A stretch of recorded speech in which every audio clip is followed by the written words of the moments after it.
So, would you guys be called born-again Christians? Is that like, would that be an incorrect? Born-again Christians, okay, yeah. Well, okay, we're also born-agains. We are born-again Krishnas. Yeah. And I'll explain to you what I mean by that.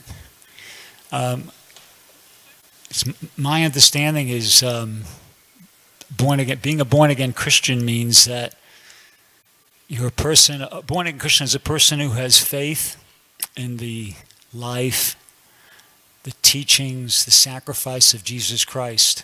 And, that's like, they accept that and they're prepared to live the life that is expected of a person who's accepted those things. And the result of that, what my understanding is what a born-again Christian believes is a result of doing that, one is delivered from sin and its consequences. See, that's a result of accepting Jesus as your Savior. The benefit is that you're delivered from sin and its consequences. So we actually have a very similar idea. It's a different tradition, obviously. But I'll read you this because I think you'll be able to, relate to it, understand it. This is our scripture, the Bhagavad Gita. We have more than one scripture, but this is a very primary scripture, the Bhagavad Gita. It actually is a Sanskrit title. It means the Song of God. And our understanding is that it was spoken by God himself 5,000 years ago when he was here, when he was personally present here on earth. Okay? So, at the end of the book, the final instruction is this is Krishna, God speaking. He says, abandon all varieties of religion and just surrender unto me. Okay, don't get confused there when it says abandon religion. That's the word, the Sanskrit word is dharma. It means basically what it's saying is just all the different things you might be thinking of doing to elevate yourself, to improve yourself as a person, and this and that. Just put those aside for, and Krishna says, abandon all varieties of religion and surrender to me. I shall deliver you from all sinful reactions. Do not fear. See, so in other words, very similar.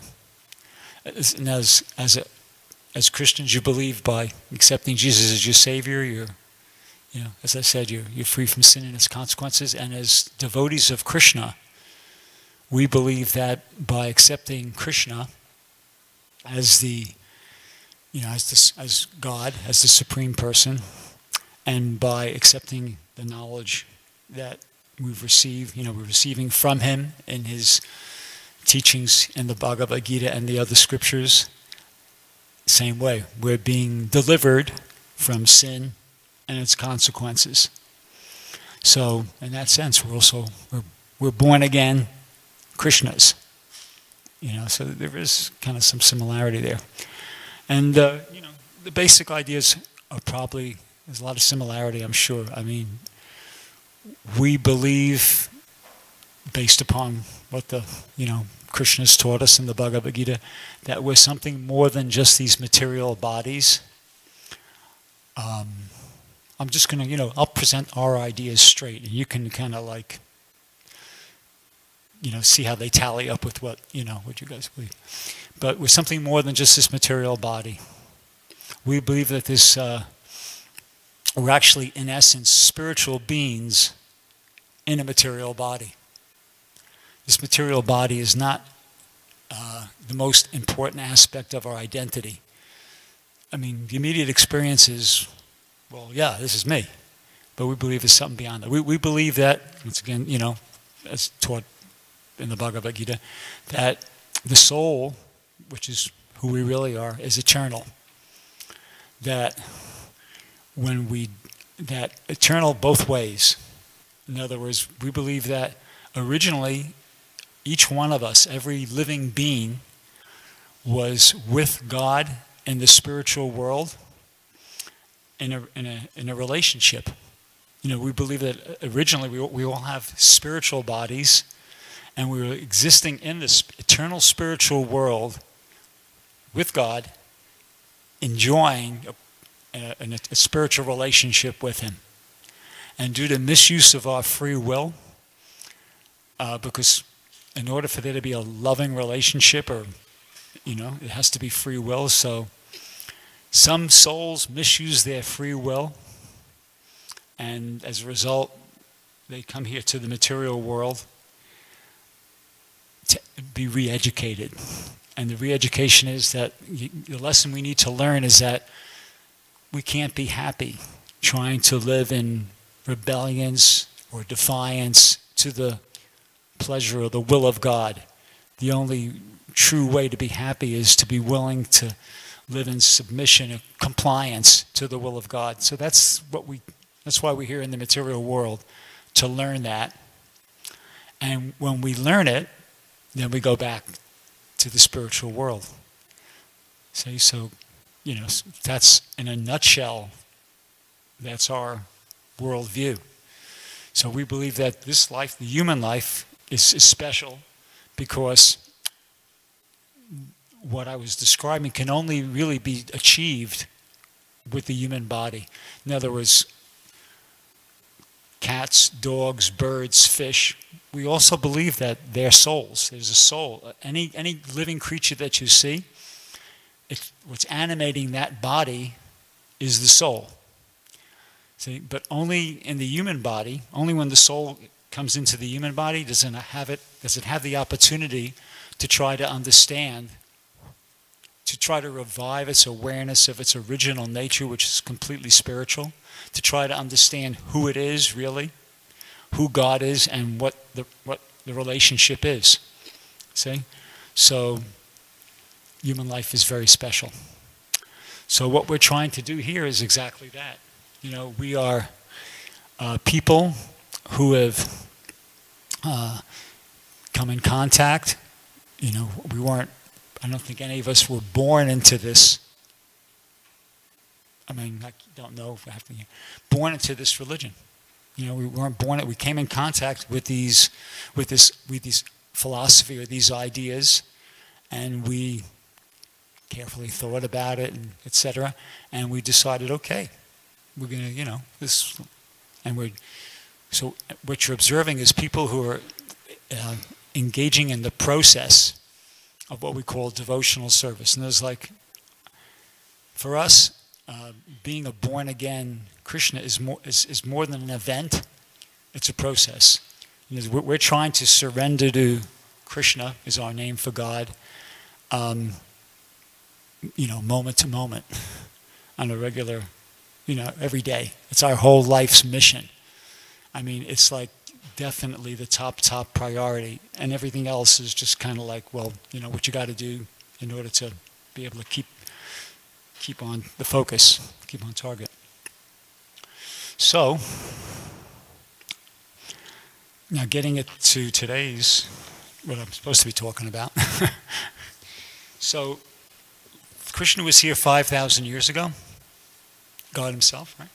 And he imparted certain teachings, and but for various different reasons, he felt that he needed to come again to further facilitate, to make his mission more successful. Krishna's desire is, it's not like, Krishna's desire is that all of us should be with him in the spiritual world. He's not happy that we are here in the material world, because, in case you haven't noticed, there's a lot of suffering in this world. A lot. And so, God's not happy that we're in this material world. He wants us to be back with him in the spiritual world. And that's why he came 5,000 years ago and spoke the Bhagavad Gita. It's part of an attempt to reclaim us, to bring us, what we use the expression, back home, back to Godhead. Okay? And so he felt that he needed to come again. So 500 years ago, God came again. He came this time, when he came 5,000 years ago, he came and he was presenting himself as the Supreme Personality of Godhead. Right? But when he came 500 years ago, he came in the role of his own devotee. Notice it was 500 years ago, Krishna came as Lord Chaitanya. That's the personality we're talking about today. But he was playing the role of his own devotee for a reason. Because he was trying to show people by his own example how to be a perfect devotee of God. You know, it's just like, to give an analogy, an example, say a teacher is trying to teach something to the students, and it's just talking from the front of the class, and you can see the students, they're not getting it. They're just not getting it. So the teacher comes down off the platform or whatever and goes down among the students and just takes up a piece of chalk or a crayon or whatever, and no, this is how you make, look, here's how you make the A, here's how you make the B, here's how showing by the own example. The teacher is like coming down like one of the kids and just trying to, no, you could do it, this is how you do it, you just do it like this, it's not that hard, you just do it like this, and you just do it like that. So that's Lord Chaitanya. He's coming by, he's showing by, trying to show by his own example how to be a devotee of Krishna. And it's described in our scriptures that Krishna was very merciful. It was very merciful of Krishna, or God, to come 5,000 years ago and speak the Bhagavad Gita and make so much effort to try to help us re-spiritualize our lives. But then it's stated that Lord Chaitanya, or Krishna, when he came 500 years ago, was even more merciful. That he offered more than just freedom from sin and its consequences, but he actually offered the opportunity for people who would accept his teachings, surrender and follow him. He offered the opportunity for them to reawaken their dormant love for God, which is, that's the ultimate perfection. So that's Lord Chaitanya. And the reason why we're talking about him today is because his appearance day, his birthday basically, is coming up this Wednesday. And we celebrate that every year. Just like Christians celebrate Christmas or Easter, like that, or both, like that. So I'm going to read a little something from this book called the Chaitanya Charitamrita, which is kind of like the authorized biography of Lord Chaitanya. And then I'm going to hopefully have enough time to just ask if anybody has any questions, and we can have some discussion. How am I doing so far? Okay? All right, good. Thank you. All right. Thank you. Okay, so I'm reading from a certain section of this book, and I'll just read it. I think, you guys seem like intelligent young men and women, so just listening, you can get whatever you can get. I'm not going to read the Sanskrit. I'm just going to read the English. So the author starts off by saying, I offer my respectful obeisances unto Madhavendra Puri, who is given a pot of sweet rice stolen by Sri Gopinath, celebrated thereafter as Shira Kora. Being pleased by Madhavendra Puri's love, Sri Gopal, the deity at Govardhan, appeared to the public vision. Okay, you know what? Be honest with you. I might get condemned. I hope I don't get really in big trouble for doing this, but I'm not going to read it because it's kind of, for you guys, it's going to be totally too esoteric. So I apologize to everybody, all the regular devotees here, but I'm kind of hijacking the class, And I'm going to make it specially geared towards you folks who've been kind enough to come here today. We really appreciate you coming. And so what I'd like to do is I'll speak more about Lord Chaitanya, but I want to do it in such a way that is going to be completely user-friendly to you guys too. So I'll just not stop, but I'd like to ask if you have any questions you'd like to ask at this point. Anything you'd like to ask. You know, anything about what I've said, or anything about what you're seeing or hearing so far today. For all of you, I guess it's your first time coming to a Hare Krishna temple? Okay. Is this like your first time even knowing about Hare Krishna? I mean, did you guys, like before you came here, did you even know that we existed, or you kind of knew what a Hare Krishna was, but you had some vague idea, right? But you really didn't have a clear idea. Okay. Do you think you have a better idea now than when you... Okay, that's good. Okay, so you must be finding some things unusual. What? Yeah, go ahead. Are all the different expressions just your personal decisions to do, or is it things that you, like the flowers or the worship songs, or is that just your personal expression? Good question. Good question. It's both. It's both. See, as I mentioned earlier, we're following a process called, well, it's devotional service is the English name for it, and it's bhakti. Bhakti means to try to develop your love for God. So in the scriptures it's explained that this love for God is lying dormant within the heart of every living being. It's because, as I mentioned earlier, we all started off in the spiritual world in a loving relationship with God, so it's there. When we misuse our free will and come here to the material world, it gets covered over. And unfortunately, it can become very badly covered over and for a very long time. But when we're fortunate and we come to the human form of life and we decide to, we understand that, wait a second, this is really what's important, and I want to try to reawaken my love for God, then we come to the process of devotional service. See, so the things we're doing, like offering the flowers and the singing and the dancing, it's definitely an expression of our own feelings, and at the same time, it's a recommended process. It's just like, give you an example, if I can. Like a child, when it's learning to walk. The child can, if it's a healthy child, normal healthy child, it has the capacity to walk. It's innate. It's going to be able to walk.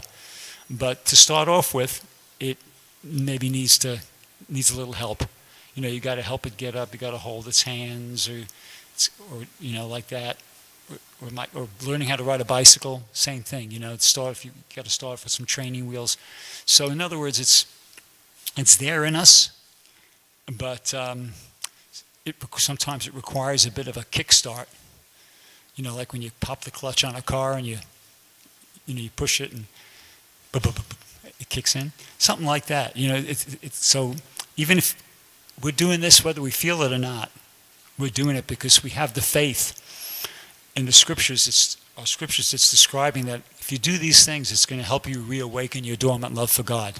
That's the idea, okay? So we're doing it, whether we feel it or not. But a lot of times you feel it.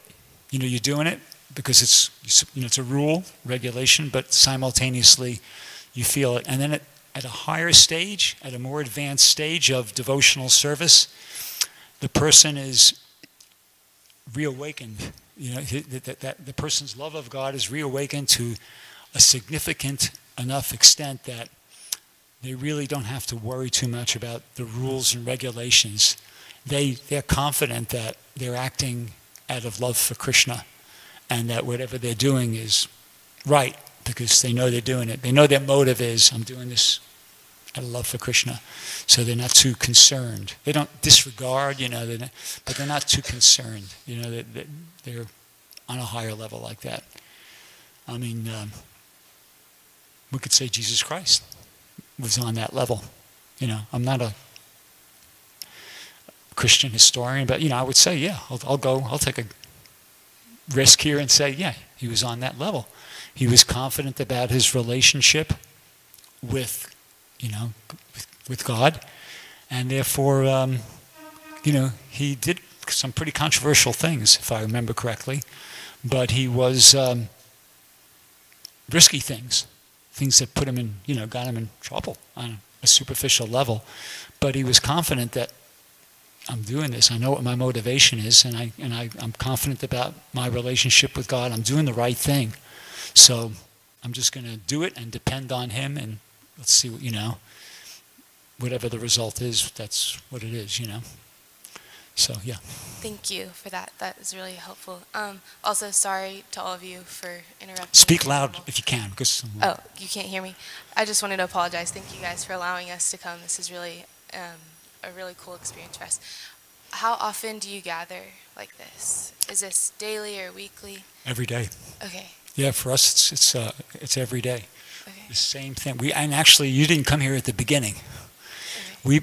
The program starts at our first service is at 4:30. Oh. Yeah, and we're doing something similar to what you saw, starting at 4:30, singing and dancing and like that. And to be honest with you, a lot of the members are getting up quite a bit earlier than that. I mean, you got to get up by 4 o'clock to be here at 4:30, and there's some of our members are getting up at like 2.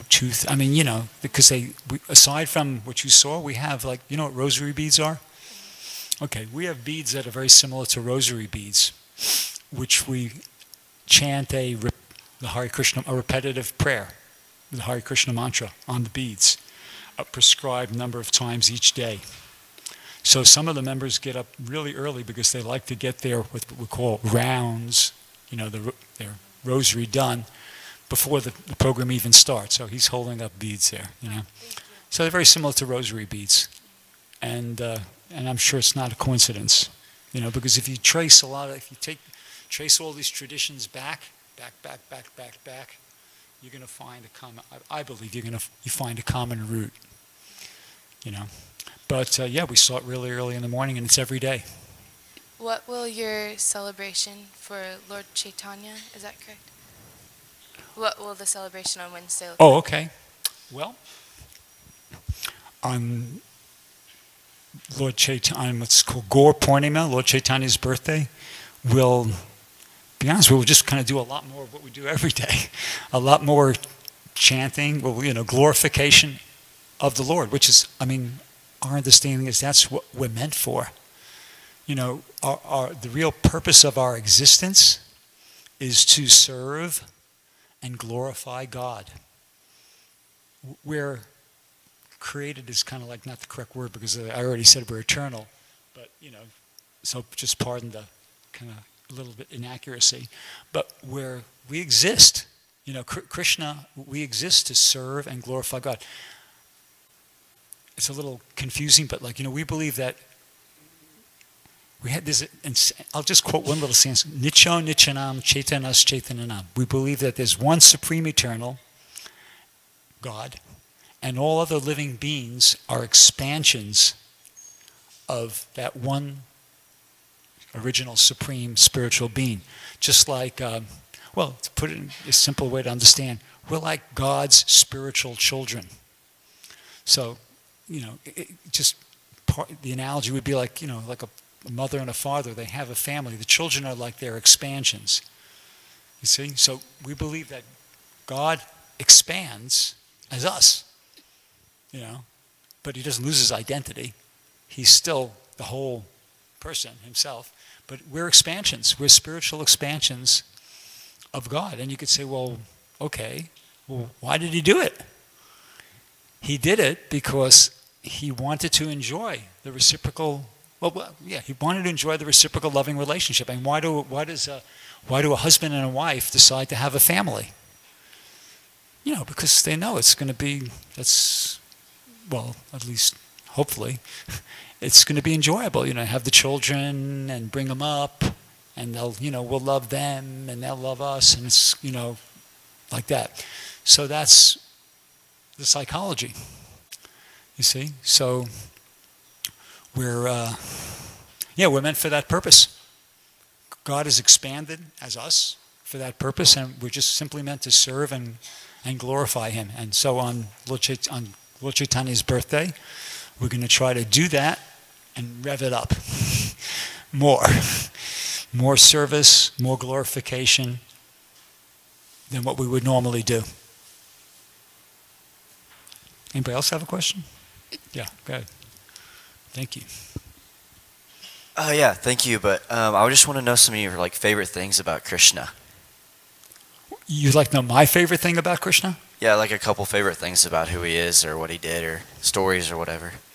Wow.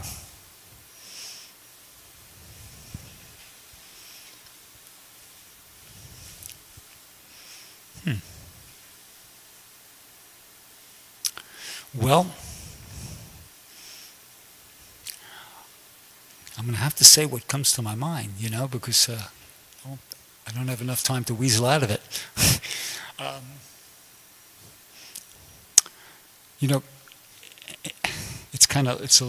It's spiritual, but it's mundane at the same time. My favorite thing about Krishna, when I say Krishna, I mean the whole thing, the whole package, is that Krishna saved my life, to be honest with you. I'm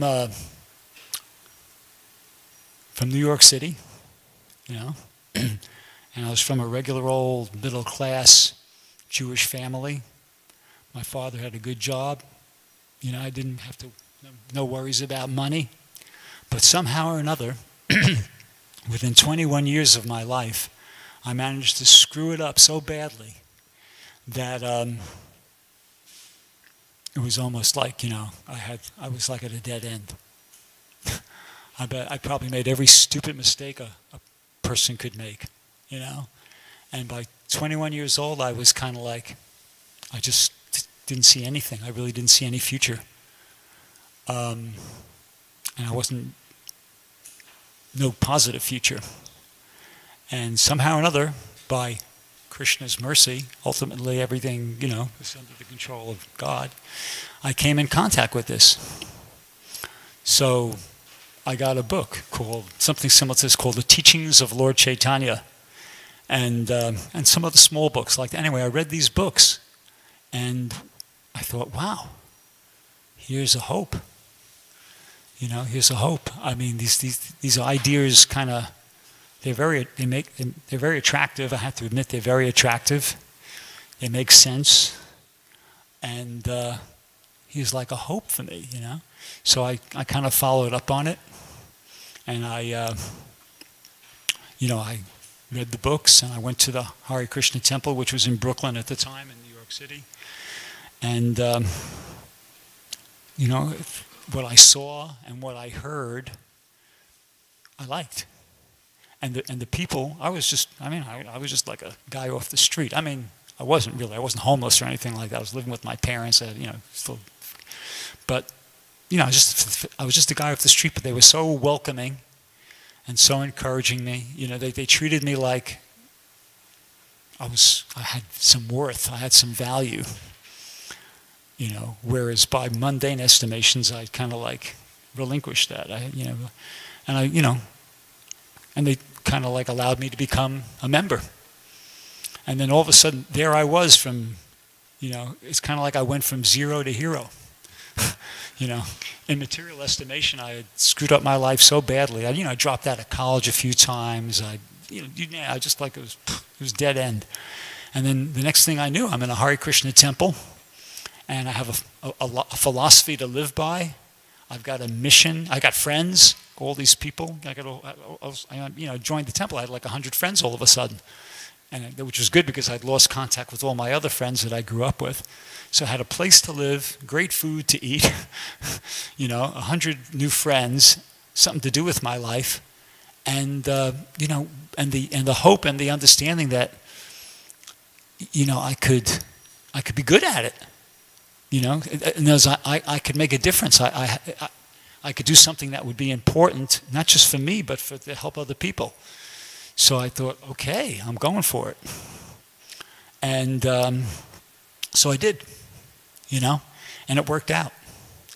And, you know, like, that was 47 years ago, 46 years ago. And really, you know, I feel like it's just a bonus. I've got a bonus. I got something I didn't deserve, you know, by the law of karma. And you know, so I'm very grateful for what Krishna did for me. Yeah, that's how I feel. Yeah. Hi. So I actually have two questions. The first one is, are you the only one that teaches, or is there a different teacher every day? No, thank God, no. No, we take turns. Okay. You know, we have like probably a couple dozen different members who do what I'm doing this morning on on other mornings. And yeah. Okay, awesome. And this. Sorry? Oh, morning and evening. Yeah, we have a class in the morning and we have a class in the evening. Okay. Yeah, you're welcome to stick around as long as you like. You're totally welcome. Okay. And the second one is, what is y'all's belief for like Eternal's perspective on people who do not consider themselves devotees of Krishna? Okay. Yeah, that's good. Thank you for asking that question. Well, as I mentioned earlier, that we believe the soul is eternal. So when you die, you know, what is called death, that's just the end of the body. You know, the machine poops out, stops working. And then the soul goes on. Now, if during this lifetime, you know, you manage to become a pure devotee of Krishna, then what happens is you go back to the spiritual world.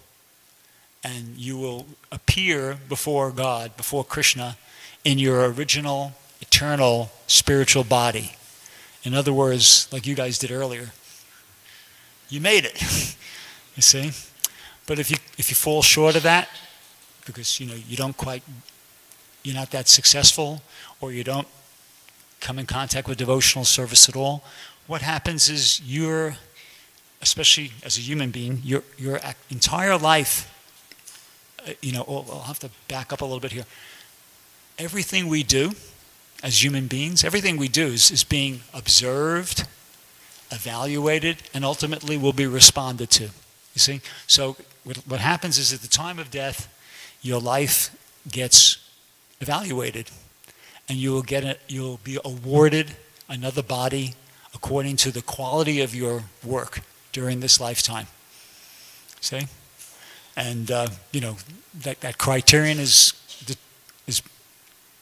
presented in the Shastra. In other words, like as a Hare Krishna, we know what are the things you should do and what are the things you shouldn't do. What are the things that will elevate you? What are the things that will degrade you? See? So it really all depends on, assuming that you're not a Hare Krishna, right, what you do, the quality of your work. If you use your human form of life to, you know, basically pursue very materialistic and not so exalted goals, then, you know, you might not get a human body in your next lifetime even. I mean, we don't believe that you necessarily even have to take birth as a human being again. You can get degraded to lower species. If you are a very stellar person, you know, very virtuous and so forth and so on, then you can become elevated, you know, and like that. But that's the basic concept. Is that sort of okay? Good, thank you.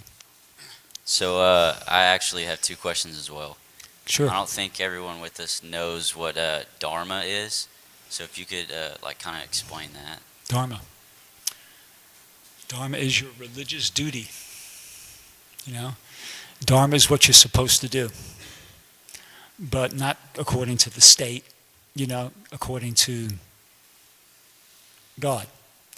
So that's Dharma in a nutshell.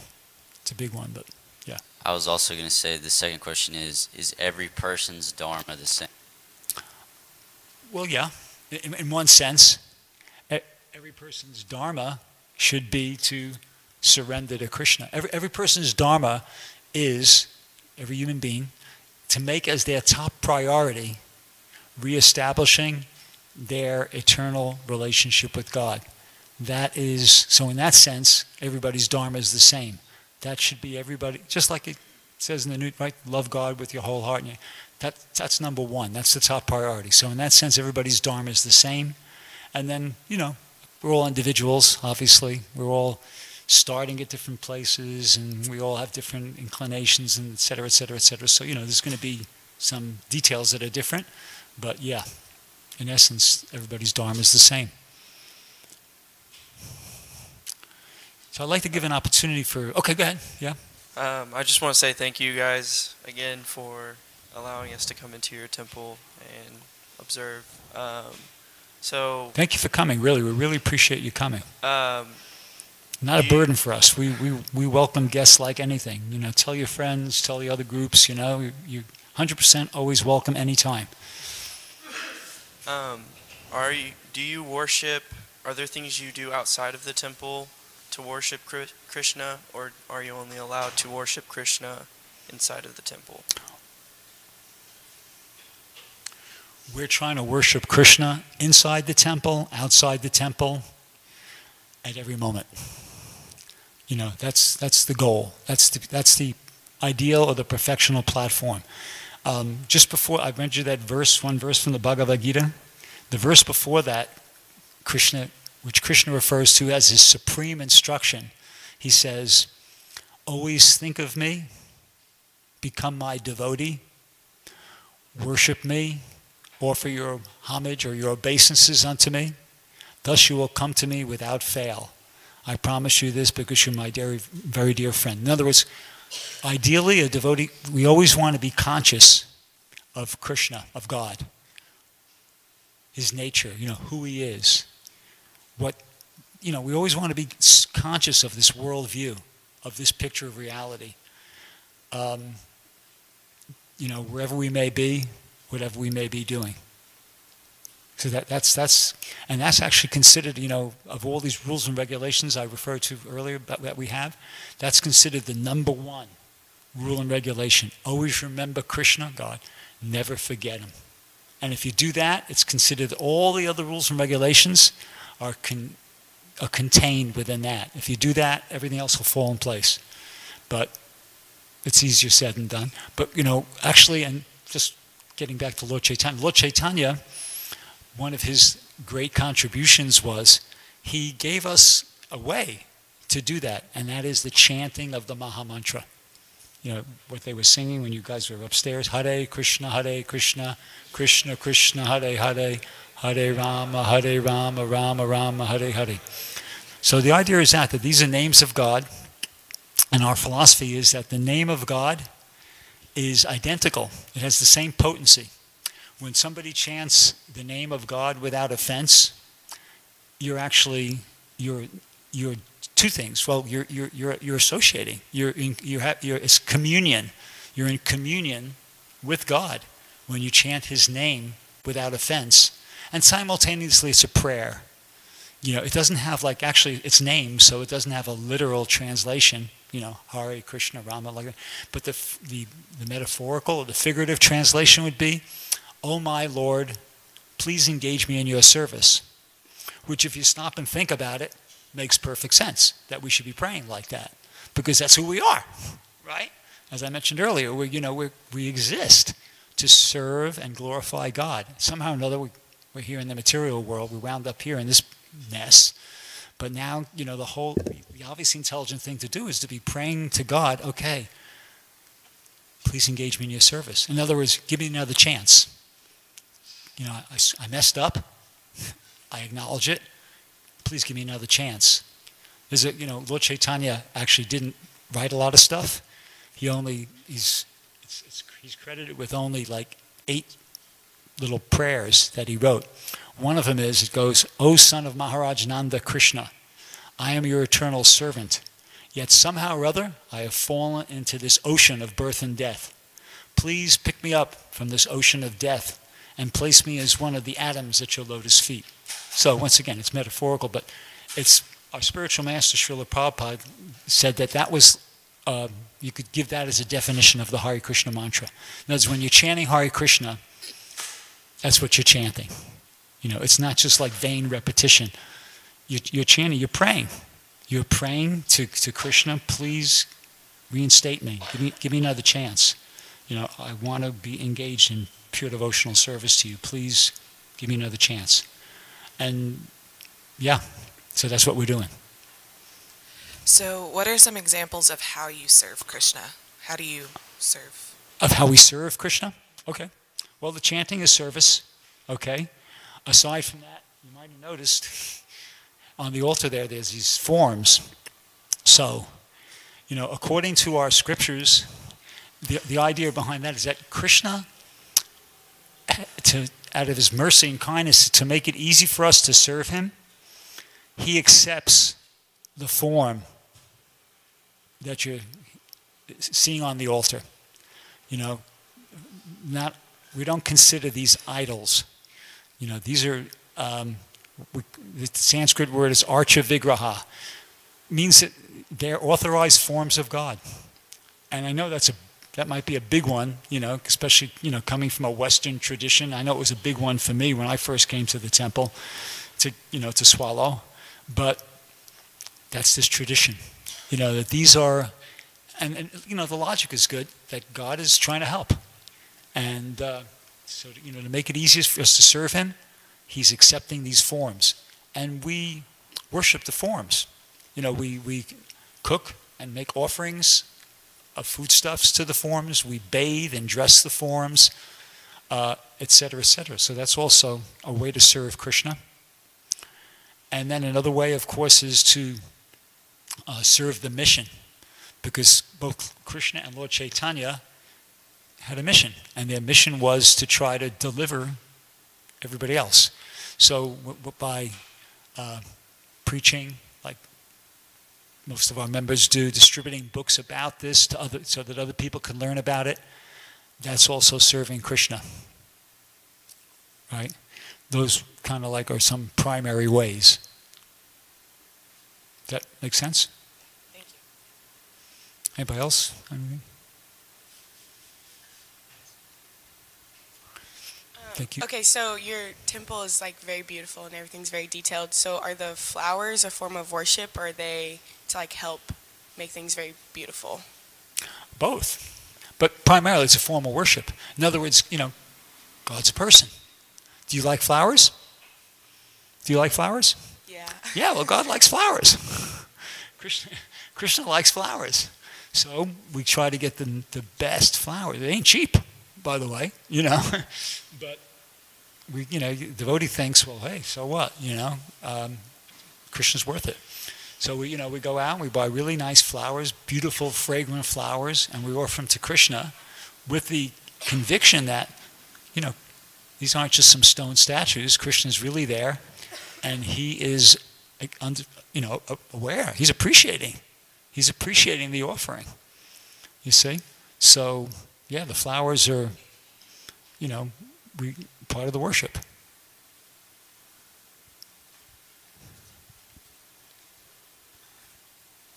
Sorry, I'll stand up so you can see me. Yeah, sure. Thanks. Okay, so a couple questions. First, what does this represent on everyone?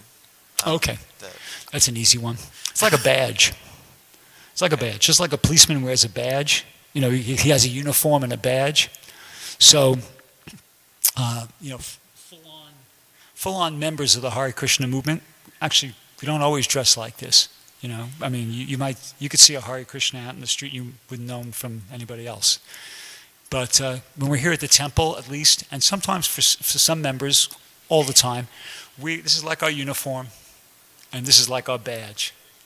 And, it's just like a way of, just like policemen wear uniforms and badge so that if you have some problem, you just got to look for that guy with the uniform and the badge. Help! So in the same way, by dressing like this and by having it's called tilak, other people could understand that, oh, there's a devotee of Krishna. So if I want some guidance in my spiritual life, and this is traditional, this is going back thousands of years. This culture is new here. It's like 50 years old here in America, but it's like countless thousands of years old in India. Countless. See, so traditionally, historically, people dressed like this, somebody could understand that, okay, there's somebody I could go to. There's a devotee of Krishna, and I could get some guidance, and et cetera, et cetera. So that's the significance of that and the dress, the robes. Next question? Yes. So what's the word for it? I guess the particular practices throughout the service. I guess, what are their names? What do they represent? Are they like pointing back to something specific? Yeah. I guess. Okay, that's an easy one. What you saw earlier when you guys were upstairs, that's called kirtan. Kirtan means when we're chanting congregationally. You see, because I mentioned earlier we have rosary beads. So the rosary beads you do on your own. That's something like, you just sit down, maybe here, maybe in your home, wherever, and you just like, Hare Krishna, Krishna Krishna, Hare Hare, Hare Ram, Ram Ram, Hare Hare. You're just getting what's called your rounds done, your prescribed number of chanting done, like a person does when they're chanting their rosary. But when we come together here and we're all chanting together like that, one person's like the lead singer and everybody else is following, that's called kirtan. Congregational chanting of the holy names of God. We do it here in the temple room, and you may have seen, you may not have, but we also go outside. We take that outside. On Friday nights, we go to Santa Monica Promenade, and we try to stand in the most busy place, and we chant for 2 hours. And on Saturday nights, sometimes we also on Saturday nights go to Santa Monica Promenade, but sometimes we go up to Hollywood, and we do the same thing. And that's the reason for that is not just for our own benefit, but we want to, share it. We want other people to hear the chanting and, inquire, and what are you guys doing? And then we'll explain the whole philosophy to them. And also to that end, we distribute books. Like this book, Bhagavad Gita, we distribute like millions, to be honest with you. Well, as many as we possibly can, so that people can learn more about it. So kirtan, the chanting on the rosary beads is called japa. The worshiping of the deities is called archana. What else? Was that the placing on the head? What was it whenever? What was the significance of that? Yes. Well, it's a helmet. Okay. So it's like it's Krishna's helmet. So it's some benefit like that, some spiritual benefit. It's not something that our spiritual master directly introduced himself, but it's something that's become popular within our movement over the last, 20-something years. Yeah.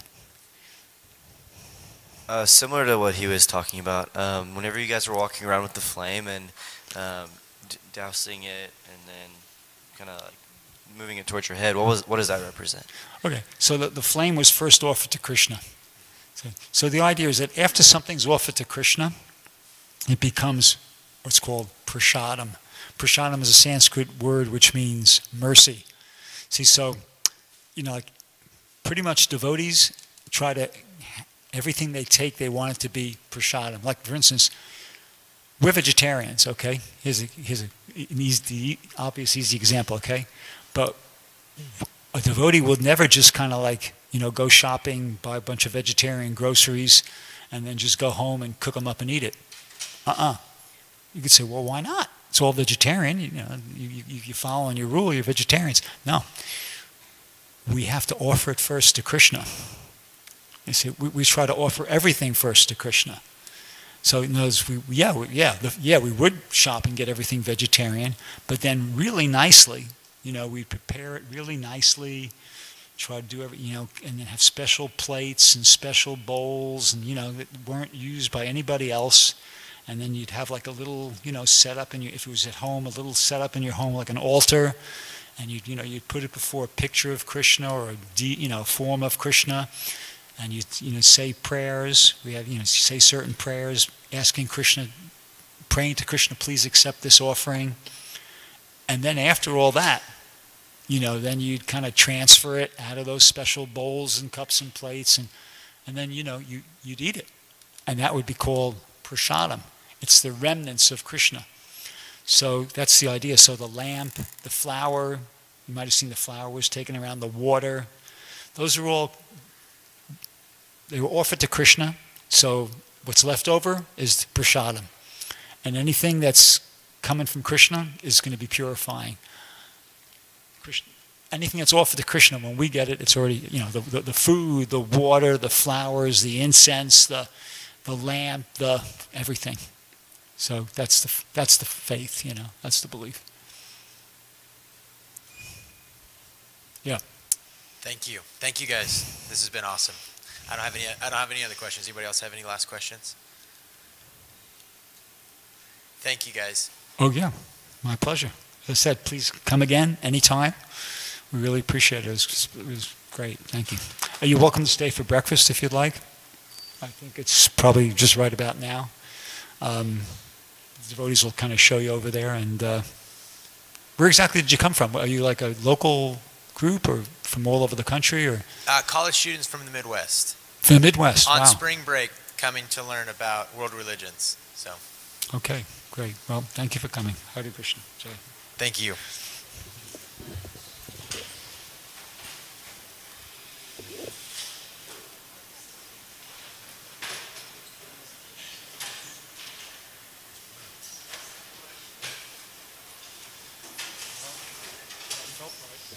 was awesome.